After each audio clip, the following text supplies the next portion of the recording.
Hey guys, welcome back to another video. My name's Reese. Thanks so much for stopping by.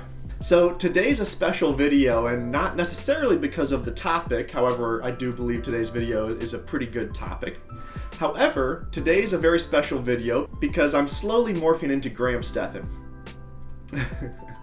No, but I do, however, have a new member of the family. So let me grab him here. Boy, come here.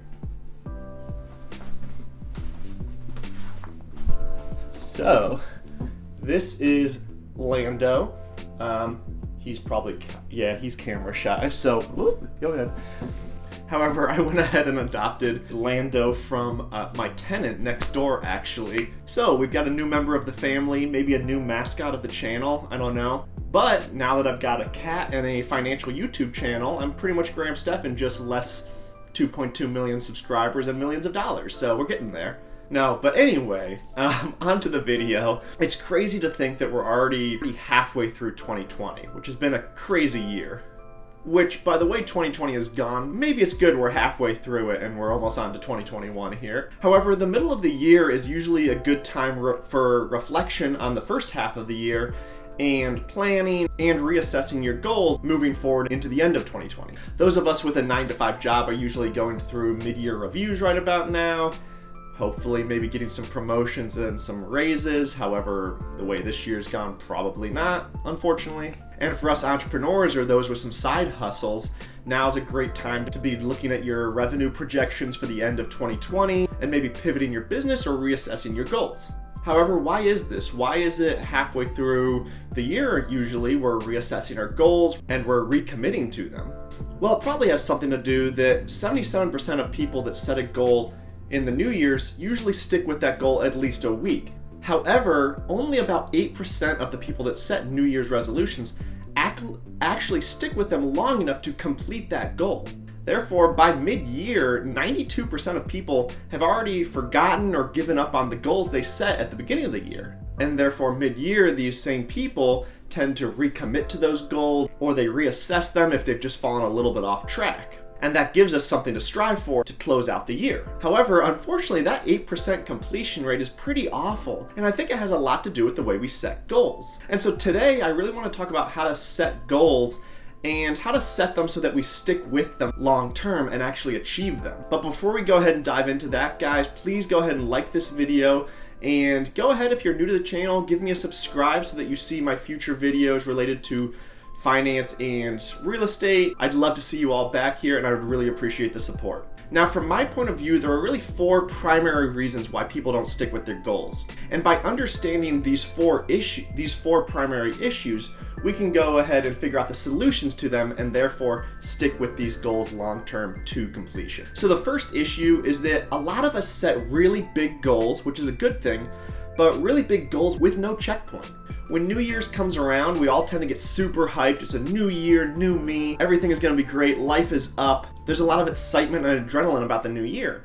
And therefore, we tend to set really big goals. And I'm a fan of really big goals. However, the problem comes when that excitement of the new year dies off, usually about a week after the new year, and you no longer have that drive, and the goals are so big, they seem so far off, that they just seem to be unachievable. And so in my case, I have a goal of 10,000 subscribers this year. And I'm not gonna lie, that might be outrageous. I honestly don't know.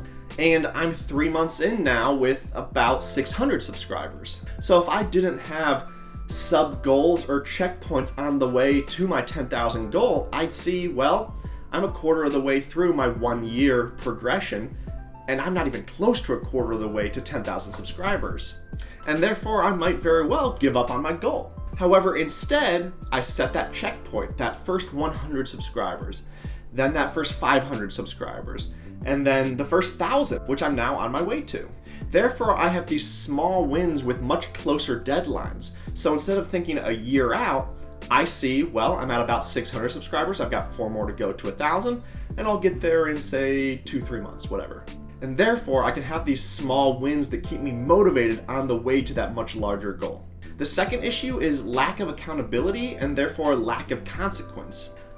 I hate to admit it, but I've always had a problem sticking to my goals. I change my mind, lose focus, and lose commitment often to these goals.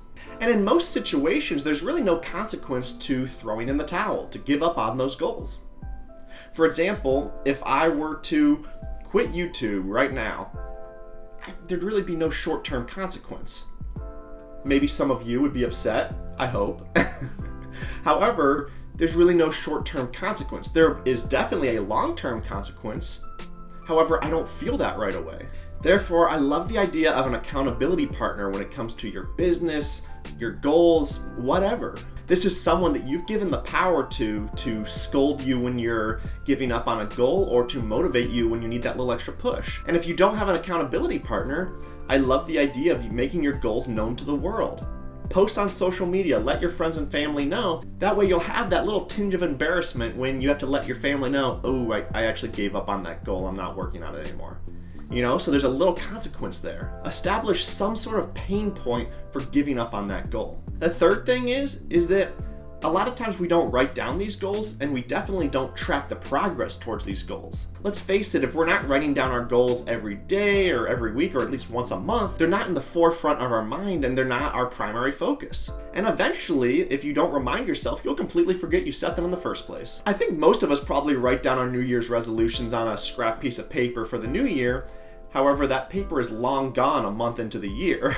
And that's why I write my goals down in Notion. It's a note-taking app, and I associate checkpoints and timelines to these with sub-goals as well, and I love it.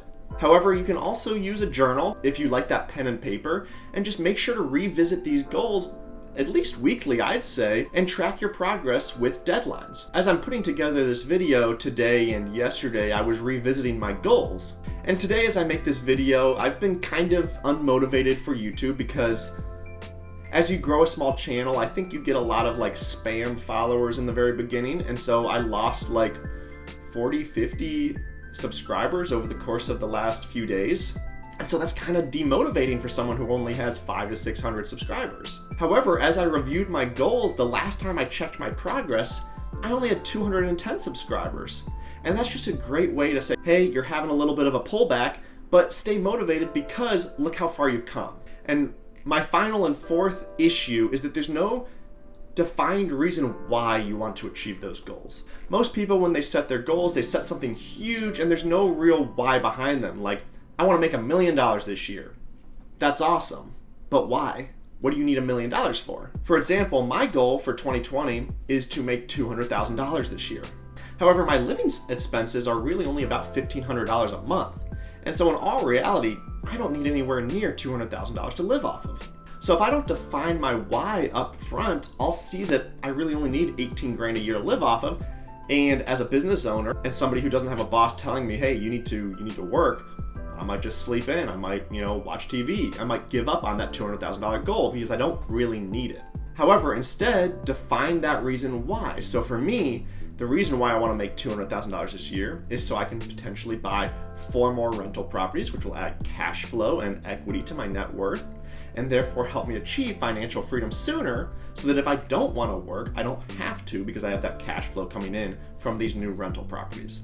And that's a much stronger reason to work for that 200 grand than I just want to ball out and buy a ton of things I don't need, right?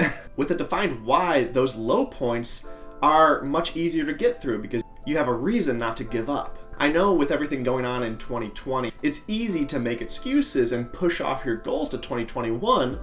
However, if you push hard now, you'll be thanking yourself in 2021 when you're miles ahead. So guys, that's it. I hope that helps you all as we go into the second half of the year to stay motivated, to keep pushing towards your goals, even though we have all this crazy stuff going on in the world.